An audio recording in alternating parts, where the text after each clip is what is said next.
Okay, so we come up to the year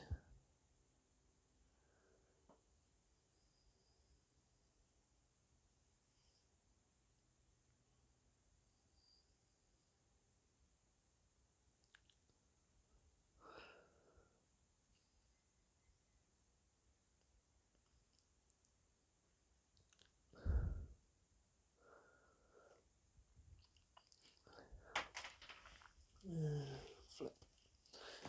So there's these, again, I have to look into them, I'm not sure.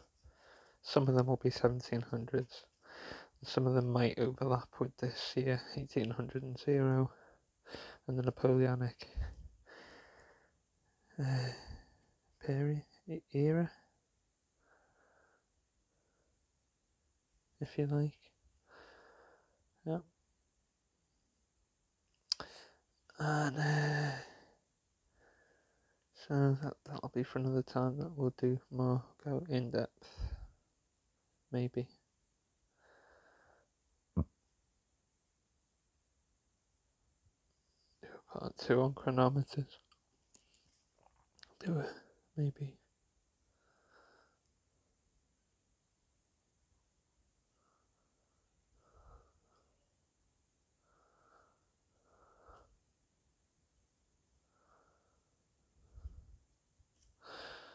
Okay. But there's those ones on the website that in the last video, go back to it to see.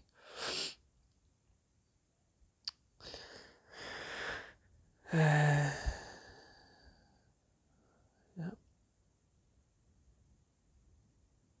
Right, let's go through some art and then we'll do some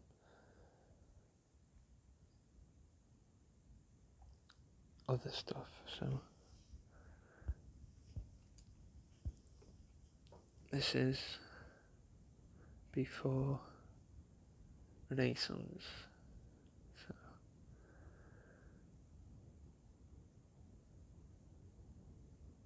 I think in general the ancient Romans said that in general the barbarians were good at metalworking. They had long swords before the Romans did. The Romans actually had the Sparta copied from, I believe, a barbarian sword style design. So they were good at that. And these guys, because you hear less about them than the Vikings, so they had flat art, if you want to call it flat art. Knotwork, yeah, lace pattern, Celtic cross, or, well, whatever the AS cross was. They had Anglo-Saxon longboats, yeah, apparently. And their own style of sword. And again, they had broadswords, broad blades, so yeah. For some reason, more forgotten than the Viking stuff. Yeah. But they have interesting art, and there's a book, Anglo-Saxon art, I think, Waterstones, that you can get going through this. The art, very intricate decoration, and you can see on their clothing, on like the neck and the cuffs, they have the lacework, which is incidentally carried through the knotwork to the American Civil War and the generally the Western uniforms of the 1800s. They have knotwork and lacework on the uniforms. If you look on English Victorian, on Italian and French and North American, just in general Western uniforms, they have this lacework, so it'll carry through a long time.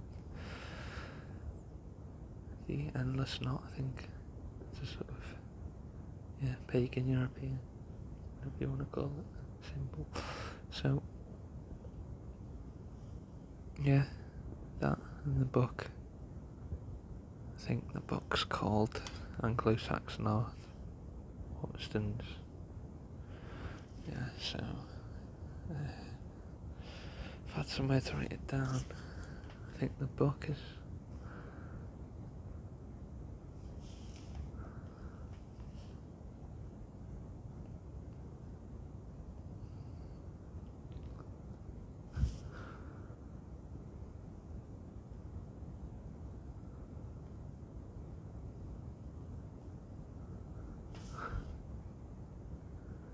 in Waterstones.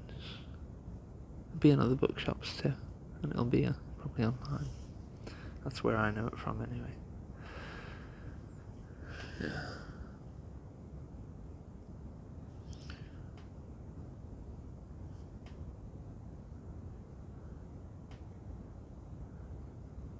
Yeah.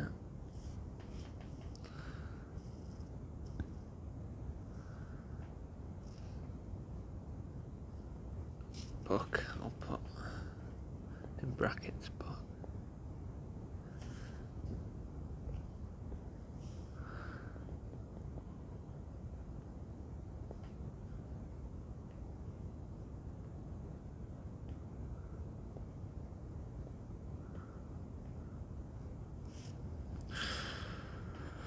Yeah. Okay. This. And put it in little titles. Little marks. That's the name of the book, as far as I'm aware. Yeah.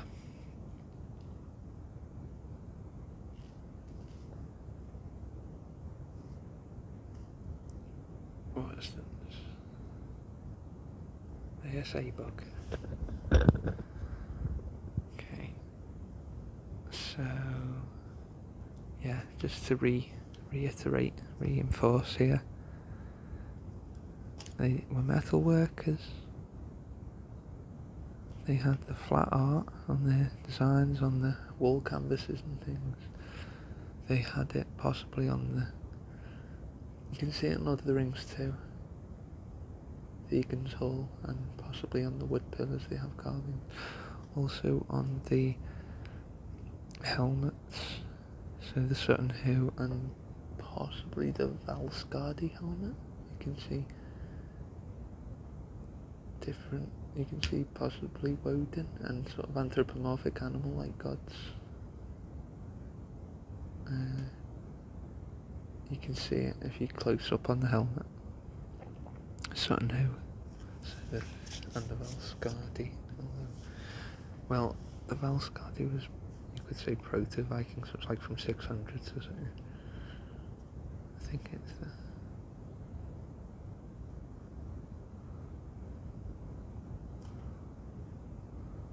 Spelled something like that. There's that helmet. And there's the...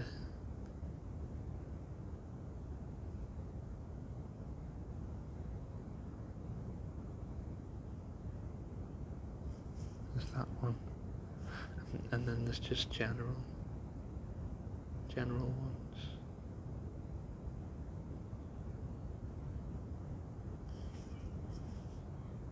Yeah.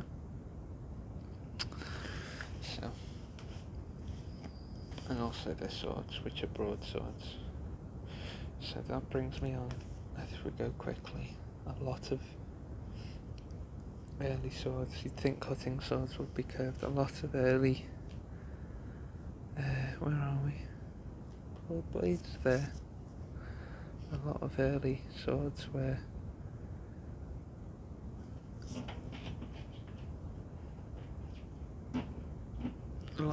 cutting swords were straight broadswords. So the width obviously creates the cutting ability rather than the curve. So early Middle Eastern or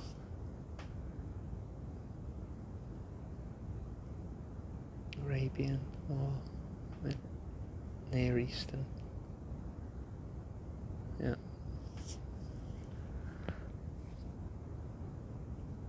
And then you've got the Western Dark Age. Just put this in a box.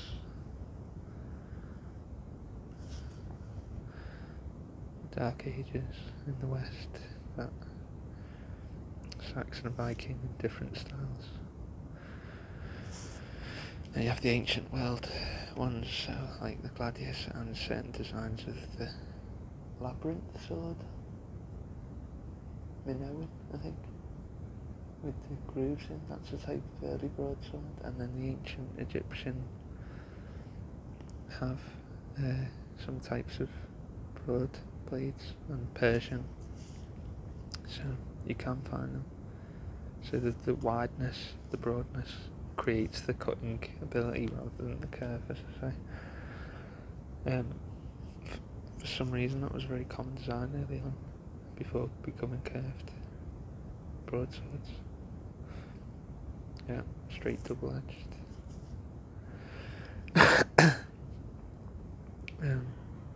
So yeah, even in the Near East where you'd think it was curved, but the common thing they have is the cutting style rather than the stabbing style that came to the West in Middle Ages. Actually no, because Roman gladius had the stabbing style, the thrust style, so the style of stab fencing in the West is obviously a long time ago. It's not just from the medieval or post-Middle Ages, post-medieval Renaissance, it's earlier than that obviously. Yeah. So there's quite a history of it.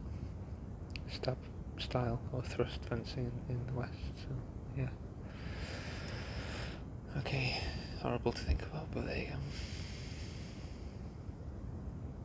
So, your Near East style had the straight sword, ancient world, and Dark Ages in the West, although, again, all cutting style. Except the gladius was a short broadsword in a sense, and that had a stabbing style, so yeah. Although you can cut with it, but the legionnaires, it was absolutely strictly stabbing style when they were in battle, because if you do big wild swings, you make yourself open to counter technique. So yeah.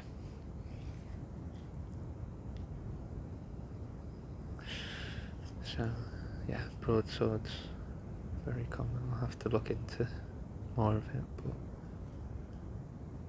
yeah. And then you've got your proto-sabres in the ancient world.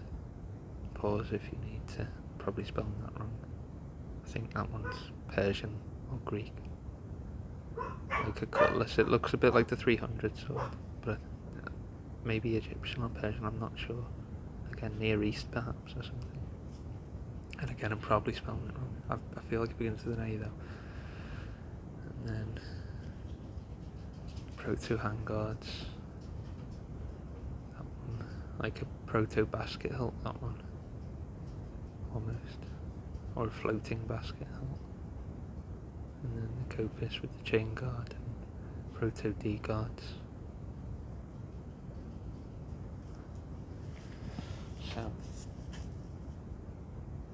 these are, yeah, proto-sabres from the ancient world, proto-sabres from the Dark Ages would be single-edged Viking one that we did in the other video.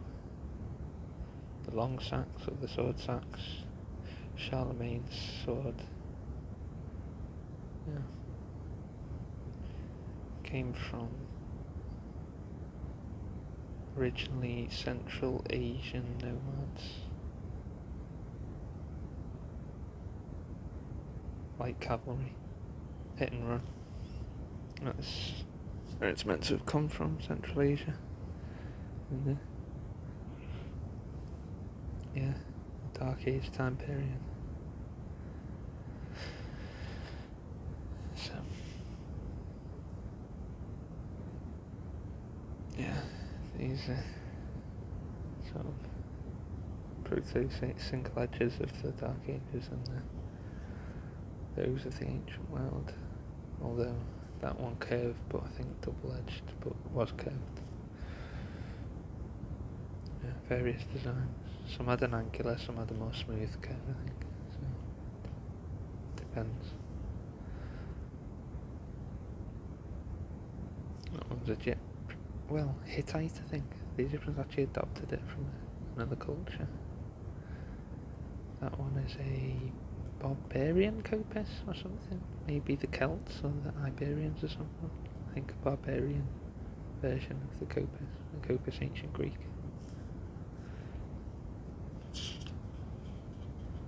Which again, the ancient Greeks may have borrowed from someone or invented their own style based on someone's design. Someone else. I don't know yet. We'll find out. So yeah. So the early cutters were the broadswords for some reason. Maybe it was a quick, simple design, I don't know. Who knows?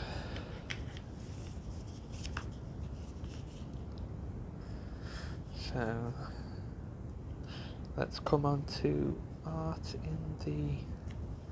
So we've gone through the flat art. So 3D art was in the world, not done on paper, it was done this way. And obviously the monotheists broke it in the early Dark Ages, like about 400, 500, somewhere like that, when the Christians went bananas. Yeah, not the only ones, but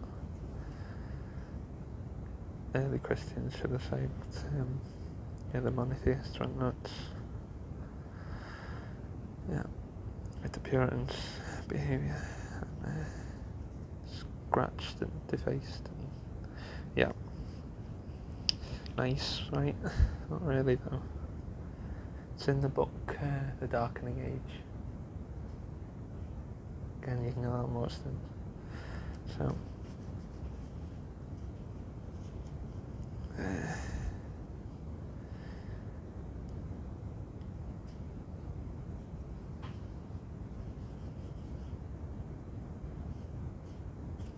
Yeah, 3D, very good as well. Gives you an insight into like the Roman tyrants and dictators, what the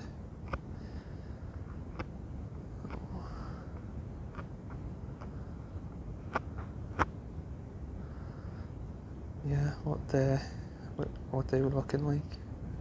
Like you can imagine what they actually look like, and the ancient Greeks as well, and Egyptians. So really gives you a good insight into almost like the antiquities answer to photography. We need to do a video on from the 1800s photographs. That's good. That'll be a good one. Do that another day. Yeah. I'll have to write that down actually. 1800s photography.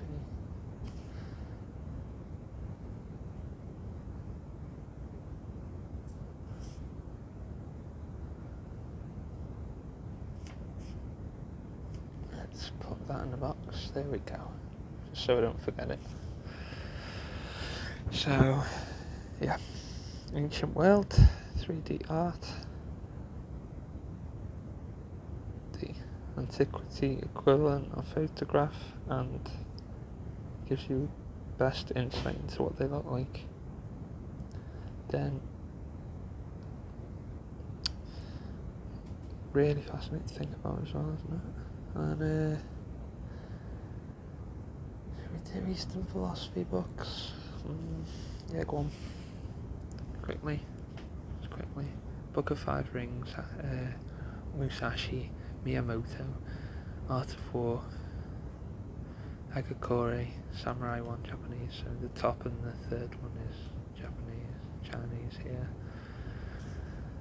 These ones, Zen is Japanese style,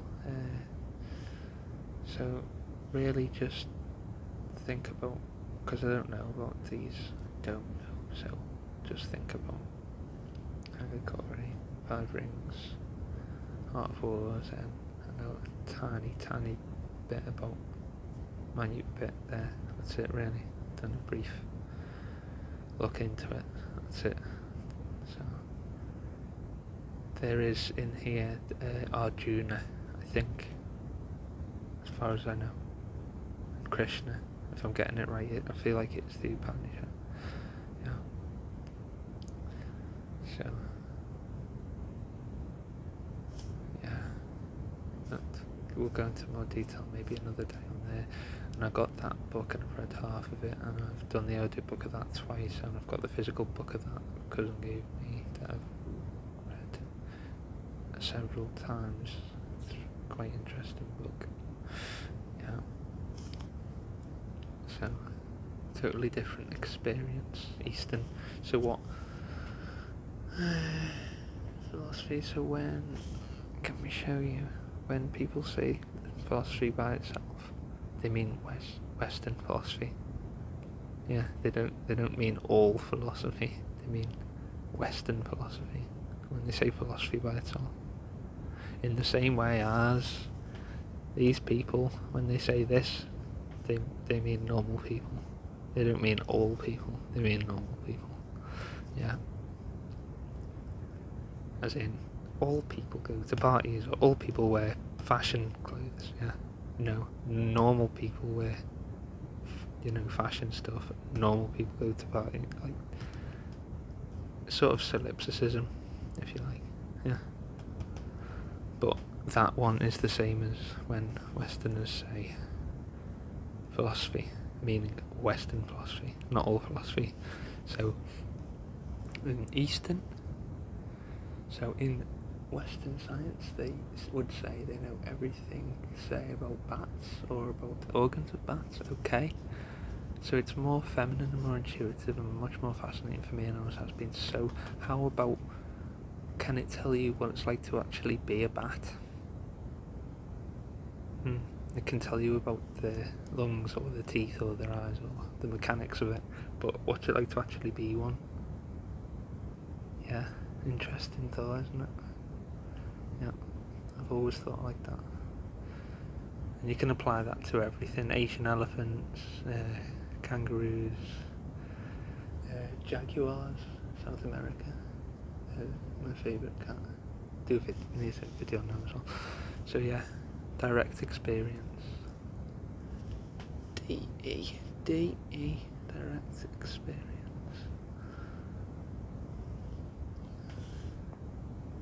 Yeah.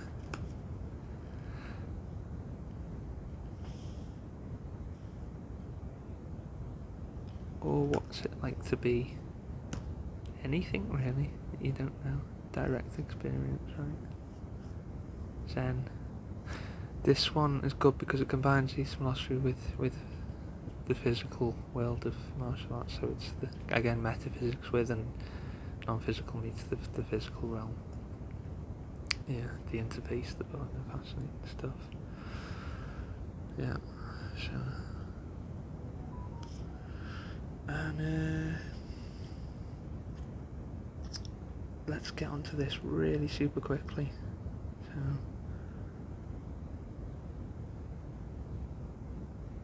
during the early modern, so we're talking say 1700s, right? The broadsword became like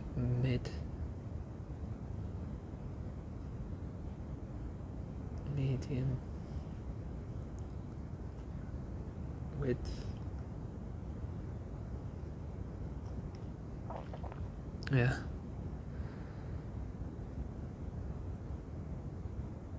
If the picture will clear up, it would be nice. Yeah. No, it's having none of it, is it? Anyway, it became medium width. Yeah. There you go, you can see. So, early modern, 1700s, it becomes middle width, so you can see Scottish broadsword and the backsword. And yeah. Inspection time. So, anyway, never mind, that was an inspection. Forget it.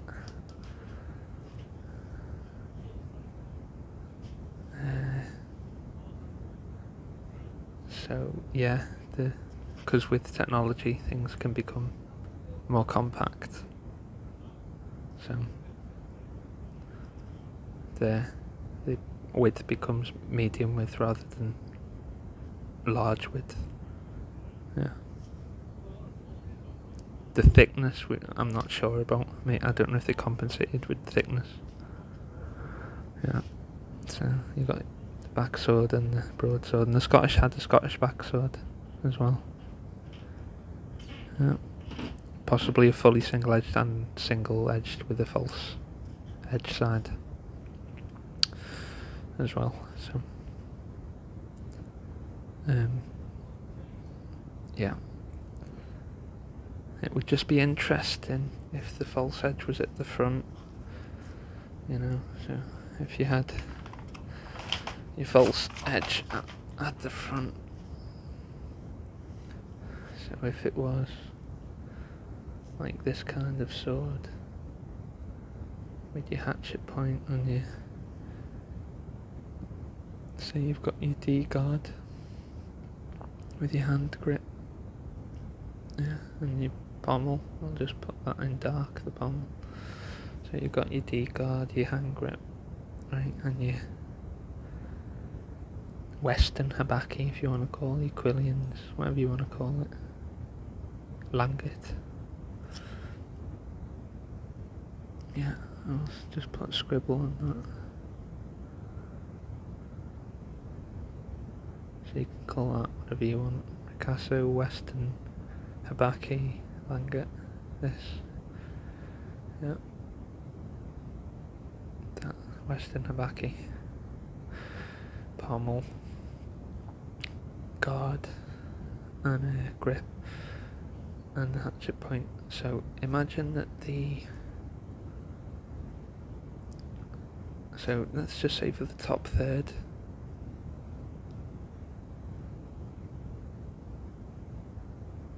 for the top third of it, that's the FE, the false edge. So the false edge is at the front, right? This is an interesting idea, right? And then for the whole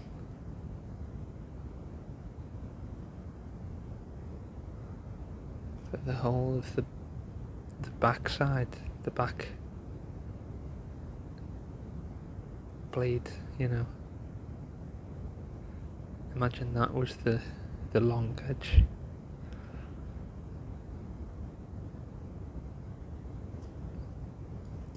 Isn't that interesting? So for a third, so for the last third, imagine this, for the last third of the blade, you have your false edge, but your false edge is on the front, and it's a fully functional false edge. Yeah, so this is the blunt spine. Yeah. That would be the blunt spine.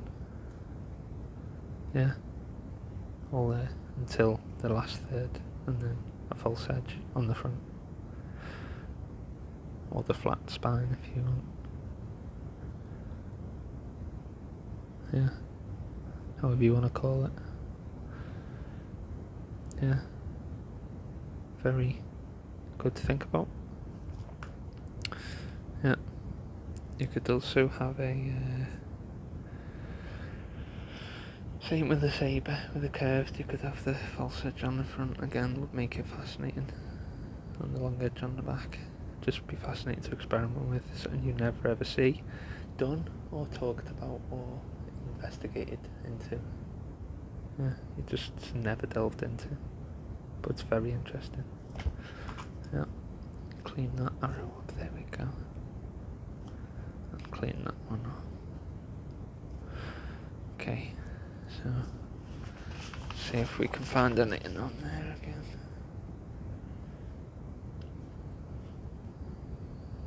So, yeah, broadswords, Anglo-Saxons, 3D art in ancient antiquity era, chronometers, yeah.